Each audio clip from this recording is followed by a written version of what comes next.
I have a confession to make. As long-time viewers will know, I hate Khorne with a burning passion. For viewers new to the channel, welcome! I hate Khorne with a burning passion. It all started in a 40k tabletop game I played against Khorne. It occurred to me that in a highly strategic tabletop game, Khorne is for people whose gray matter is brown and like to eat crayon drizzled in glue. But I've come to a realization with the release of TWIII Warhammer III.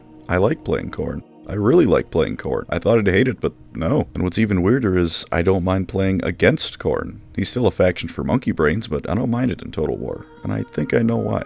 On the tabletop, it's a lot harder to react to the other player's moves. You do all your shit at once, and then the other person does the same. So if you misposition your forces or they get lucky with their rolls, you just get shit-stomped by a faction that gets infinity rolls to hit and wound. You just have to sit and watch the Khornate Cumbrain take their time rolling 50 different dice at once and turning your guys into ground beef. But in a real-time strategy battle, you can actually counter them as they make their moves. You don't have to just accept that the charge is going to happen now. You can pull your forces away, or move more in, or cast a spell on the enemy while they charge. You can actually play the game instead of getting tabled for the mistake of wanting to have fun. I still think Khorne is dumb as hell, and if you play him on tabletop I wish you a very death by Tau railgun, but in Total War I just don't feel the hatred. So with this revelation I have to ask, do you like blood?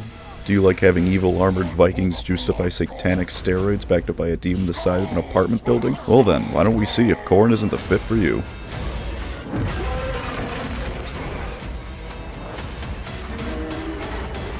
I'd just like to apologize in advance really quickly for the more than likely awful frame rate. My computer was pretty damn good when I got it in 2017. It is no longer 2017. Anyways, onward for blood! The background of Khorne is simple, and when we're talking about fantasy Khorne, it's even simpler. Him and the other three major chaos gods have just kinda always been there, hanging around. Supposedly they spend their time destroying universes, watching another one build up before invading and starting to feed off the emotions of mortals. When diminishing returns kick in, they blow it up and move on. Khorne's no exception to this rule. When the old ones set the stage for the current fantasy world to happen, the chaos gods invaded and started doing what they do best. He started corrupting humans, sending demons to kill everyone, the like. Now he and the rest of the chaos gods sit in the realm of chaos, sending out their Norscan followers and occasionally demons to invade the realms of man, dwarf, and elf. And sometimes the ogres, but that doesn't usually end well for anyone but the ogres. Khorne is a simple god. Tzeentch demands ever-increasing amounts of ambition and magical skill just to eventually screw you over anyways for the funsies. Slaanesh demands you become more and more depraved until you're unrecognizable as anything resembling a remotely functioning person. Even Nurgle demands you spread his plague and love after turning you into a walking pile of disease and piss jars. But Khorne? He just wants you to kill. Skulls for the Skull Throne, blood for the Blood God. In return for these things, he makes you better at killing to collect more blood and skulls. Now of course he too has a downside. The more you kill for him, the less anything but brutal violence means to you until all you care about is the next battle. But here's the thing about that. If you're willing to devote yourself to someone calling themselves the Blood God, I don't really think you have an interest in things like fine art. You're not exactly going to be upset that you can't appreciate the subtleties and interpretive messages of a pretentious art film when you can cut a building in half with a flick of the wrist. And that's all the background you need to worship the Blood God. So what makes the man an attractive choice? Well, first off, lore.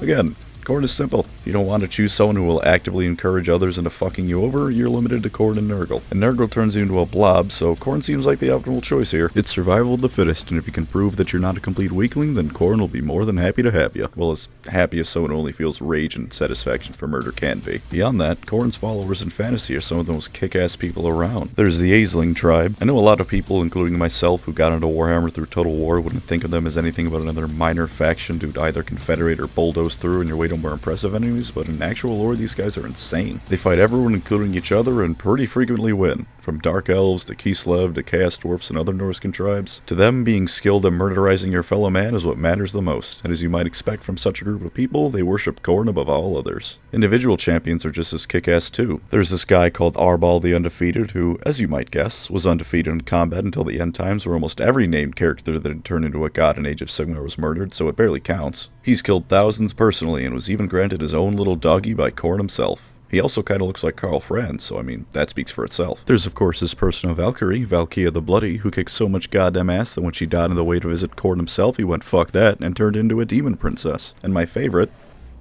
this. I'm not going to try to pronounce that for fear of turning into one, but this thing was a follower of Khorne who, despite turning into a chaos spawn, somehow managed to become one of Khorne's most deadly and capable worshippers. Khorne is so badass that even his crippled rejects wreck shop. And most relevant to the game, Scarbrand. A bloodthirster of Khorne with a backstory like you'd expect. He killed things. A lot of things. So many things he was by far Khorne's greatest greater demon. Hell, he could take on multiple other bloodthirsters in combat and win. But one day, Tzeentch started whispering some sweet nothings into his ear. Tzeentch was all like, "Hey, big guy, you're the one going out and murdering things while Khorne just sits on his throne looking fakely constipated all day. Shouldn't you be the one in charge?" So while Khorne wasn't looking, Skarbrand attacked with all his might.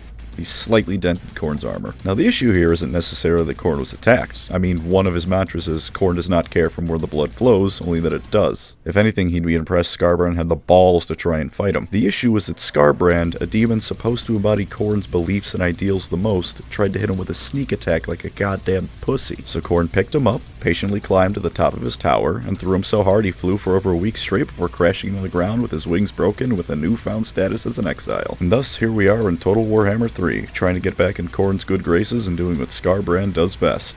Murder. But gameplay is the main reason for this video. The lore of the series is great, but it's video game time now, and I can talk about these mechanics a lot more than I can about tabletop's rules. Why does Khorne make a good choice in Total Warhammer 3? Find me skulls, little man, or yours is next. Well, first and most importantly, choosing Skarbrand places you next to another faction of Khorne led by a bloodthirster. This is incredibly important. For Confederation? Of course not. Skarbrand doesn't confederate. Skarbrand make things dead. This is important because you get to hear the best diplomacy lines a Total War game has ever had. I hunger to quaff every last drop of your blood.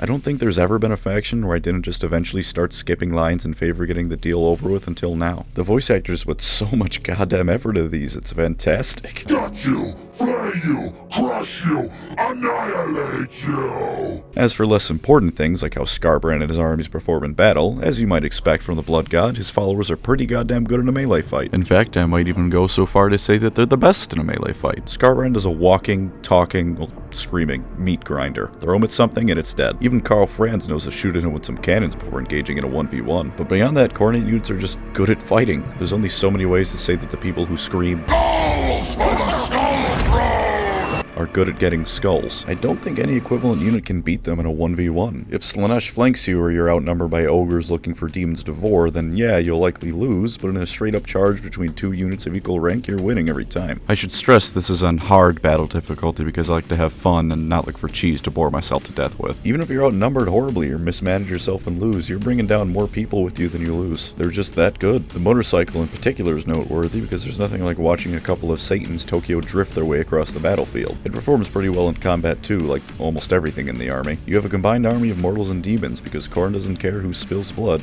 Whatever you consider yourself to be, Khorne doesn't care. As long as you kill, come stop on by. Here's my pro tip for Khorne armies. If a unit profile says anti-large or anti-infantry, throw it against anything. It's lying to you. Khorne is anti-everything. If you want a tactical mastermind faction where every unit is working together in perfect harmony, go play TWIII. We're here to right-click on the nearest enemy unit and watch it melt. I was tempted to put that you probably won't have any friends in a Khorne game as a negative, but you know what?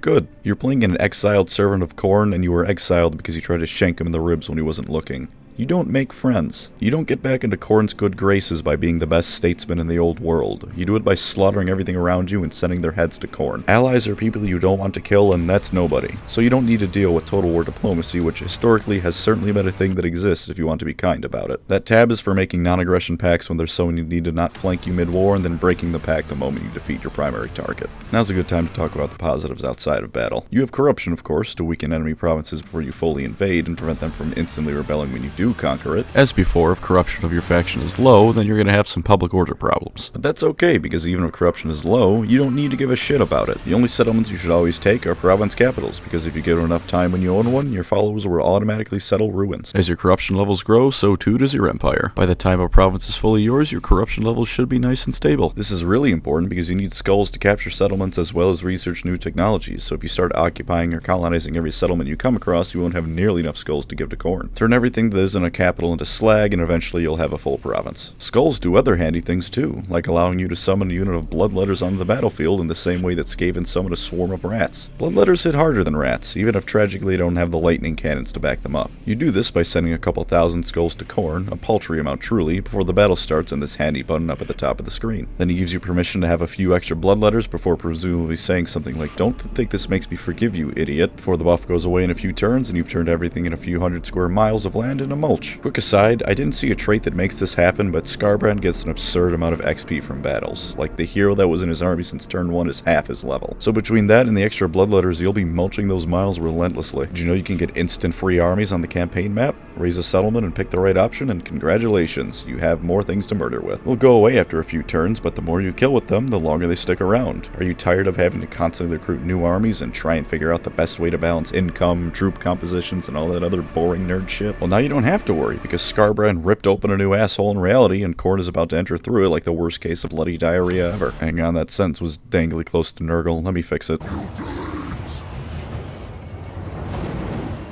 Alright, back to business. I think Khorne might have my favorite tech tree style in the game. More things about Khorne I never thought I would say, but it's true. There's 8 pillars of technology because each chaos god is a sacred number and they aren't going to let you forget what it is. You have to research 3 technologies from each pillar before moving on to the next. There's always going to be at least 3 technologies in a pillar that you'll particularly like, so to my knowledge there aren't any moments like with other factions where you have to research something you don't really care about to get to something you want. Sure, there may not be too many outstanding technologies in my opinion, with one exception I'll get to, but like Khorne, they get things done in a simple and brutal way. Some of them do cause hefty penalties for relations with other factions, so it's nice to see that Khorne technology doesn't have any downsides. Of course I want more skulls per turn. I can never have enough skulls. There are also cults, which are neat. There's of course the first 3 options, which are alright. They help you get more skulls. I really build the first one out of the 3, and that's only when the cult forms in a region I don't feel like fighting just yet. But the 4th building, oh boy. It takes a single turn to make, and then the cults are destroyed as they teleport Skarbrand to themselves. Nowhere is safe. If enough Khornate corruption permeates a region when one spawns, just assume it'll be ruined within 10 turns. You ever have 20 Bloodthirsters teleport to your backyard? It's about as fun as it sounds. Alright, now for the downsides of Khorne. Lore first, like always. Don't worry, it'll be quick. There's no grand cause here. Siege is all about ambition and furthering the next grand plot. It doesn't matter what the plot is, but if it's grand and will have a massive impact on the world, then he approves. Nurgle wants to spread his infectious love to the world around him. Even Slaanesh wants the entire world to have a good time. A nightmarish and insane good time, but a good time nonetheless. Khorne just wants skulls and blood in vast quantities. So while their factions are going on about things like uniting the Empire or being a force for order and stability, you'll be trying to create an unending mosh pit. Which can be a positive if your brain is smoother than ice, but sometimes it's just nice to know you're a part of something bigger than yourself, you know? You also have the least creative demons in the setting. They're just stereotypical devils from hell. Wonderful realized in the glory and rage they bring, but even the most well-developed copy of something is still just a copy. If you ever get in a fight against another Khornate faction, prepare to not know whose units are whose once the fighting starts. Also, because Khorne is the god of, war and murder, you're gonna be the guys who get their asses kicked to show how strong someone else is. Just something to be aware of when you go looking for cool lore on these guys, only to find out that Khorne goes through 50 Bloodthirsters per book. That's it for downsides. There's only so many things to critique about the guys who only care about one thing. As for gameplay though, boy, there's sure some issues to talk about here. Battle-wise, while your units are great in melee, that's all you have. This isn't a huge issue when you're fighting other demon factions aside from Tzeentch, because they aren't exactly big on range either, but you have it the worst. I'm sure Khornate apologists will tell me that of course Khorne has a ranged weapon, the artillery motorcycle. Unfortunately, it sucks so hard Slaanesh would be jealous. It misses 90% of the shots it takes, and even beyond that, it has one model in the unit. Stop pretending you're the Empire dwarves and just commit to the melee fight already. The vampire counts also have this issue, but unlike them, Khorne has 2 key additional weaknesses. 1, you have no units that are just dedicated chaff. Every unit you lose hurts. Sure, some are obviously worth less than others, and you can send your armored mortal units to absorb some shots, but there's nothing like zombies or skeletons you can send in knowing that they only exist to waste enemy ranged ammo and tire them out. Things that can't body 3 men at once make Khorne angrier than usual, so you have to make sure your forces get into the thick of things to make sure they aren't wasted. Combine that with the fact that also like the undead, your demons disappear once they run out of morale, and you really want to make sure they get stuck in. Second, you don't have magic either. Khorne looked at someone who used magic to murder an entire legion of men at once and went, no, that's cringe. Maybe because it makes people's heads explode and you can't collect skulls from their corpses. I don't know. Either way, you can't fire a blast of lightning at someone from across the map or cast a vortex spell and watch stacks of units disappear. When playing against the AI, these issues aren't huge because the AI always likes to balance their forces out and only bring a few cannons and wizards to the battle. But imagine when the mega map comes out, you're playing a multiplayer campaign against your friend who picks Empire and brings an army of almost nothing but Hellstorm rocket batteries. You have nothing to counter that. And because this isn't tabletop, thank God for that, you can't just hope he rolls 1s and 2s and his cannons do nothing while you charge in during a completely uninterrupted turn and table his army. Your units are also slow as hell, so while they can take a beating, they're going to be taking a few shots to the face before they actually get to the fight. As for campaign downsides, that's where my panties get into the biggest twist. First off, your economy is dog shit. It makes sense and I get it because if Skarbrand had a Dark Elf tier economy, the map would be conquered in 50 turns, but it's still awful. If you play on normal campaign difficulty, you get enough money to have have 1 full stack, and on hard you'll barely be breaking even with 10 units in an army. Even on normal, his economy is still garbage because outside of captured ports, you barely make any money from your buildings. If you aren't constantly burning settlements down, you'll be in the red once you have 2 full armies. That or you have an empire that should be able to support far more than just 2 armies. It doesn't help that even basic Khorne units are expensive as all hell to recruit and maintain, and the fact that while blood hosts are free to summon, you have to pay to maintain them on top of the fact you need to constantly fight to keep them around. Khorne may say he only wants blood and skulls, but he's clearly lying because he wants my wallet too. Oh, and of course you can't raise a settlement and get money out of it. It's the same way as it was in the last 2 Total Warhammer games. You have to either raise a settlement or sack it, fight another battle turn, and then raise it. Next, casualty replenishment. It's very slow. On top of this, if the winds of magic are weak in a region, it's even slower because your entire army is made up of magic. You can replenish in any territory you're in as long as you aren't actively taking attrition, but even still it's a very slow process. If you want to fully heal your army up, then you have to either wait in a settlement or merge units and then spend time in global recruitment stance to get more. There are technologies that increase the rate of replenishment, but you won't be seeing them till mid-game at the earliest, so early on it can be a slog. This leads into why it's a problem beyond your units coming back slower. The blood meter. When you win battles, it goes up. The higher it goes up, the more buffs you get to the faction, and they're pretty goddamn substantial buffs. Each army has one of their own too, so if you have multiple armies wiping the floor with factions across the map, you'll be growing exponentially. Here's the problem. You can't stop fighting. If you start taking casualties, you'll of course need to replenish them. The problem is, because it takes so long to do it outside of a settlement, if you just cruise right to the enemy, you might not have enough forces to actually win the battle, which of course resets the meter. And if you go back to a settlement to replenish or start recruiting, you won't have nearly enough time to make it to the fight to keep the meter from decaying on its own. Even if you take almost no casualties and head right for the nearest enemy, there's a decent chance that it's so far away you don't have enough time to reach them before it decays. Is there a siege battle you want to hold off on to weaken the enemy up a bit? Sorry bud, that's tactical thinking and Khorne hates that. Want to recruit a unit that takes 2 or more turns to do so?